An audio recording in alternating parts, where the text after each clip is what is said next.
Magandang araw sa inyo guys. Ngayon nga ay magluluto ang asawa ko ng nilagang baka. Siyempre pakukuluan niya yan, parang pagpapakulo niya sa akin noon. After nga kumulo niya, nilalagay niya ng corn guys. Siyempre gagamitin niya yung mga kanyang tanim sa kanyang bakuran guys. Lalagyan niya ng gulay. Yan. After that, syempre, lalagyan niya ng green beans. Ay, nasa na yung green beans? Hoy, ilagay mo na. Ang tagal naman ng kamay mo. Green beans, hoy, ano na? Knock. Ay, oh, nilagay din sa wakas.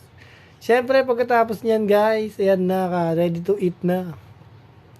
Syempre, pagdadamutan tayo niyan, guys, yan, yung itsura na yan.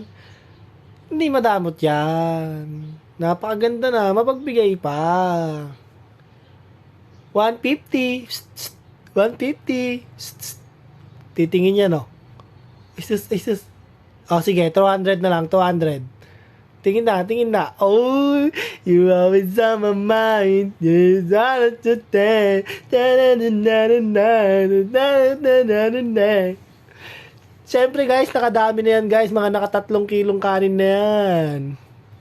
Siyempre, ngingitian pa tayo niyan, guys. Tingnan nyo. Isang ngiti nga, 150. Sige na. Ay, sus.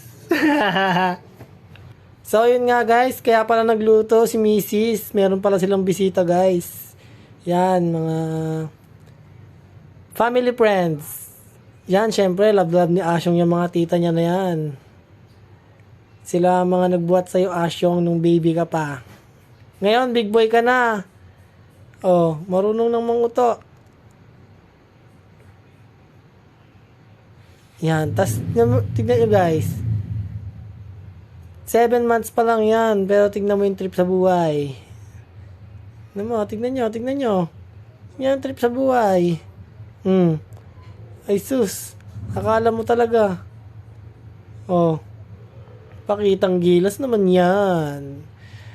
So, ngayon, nilalaro nila si Asyong. Nawala siguro sa mood. Parang mami, mabilis mawala sa mood. Ay! Sorry. Tapos tuturuan pa ni Ashley Ashley, tignan mo ako. Sabi ni Asyong. Ashley, tignan mo ako. Oh, papansin, pabida. Pabida ang Asyong.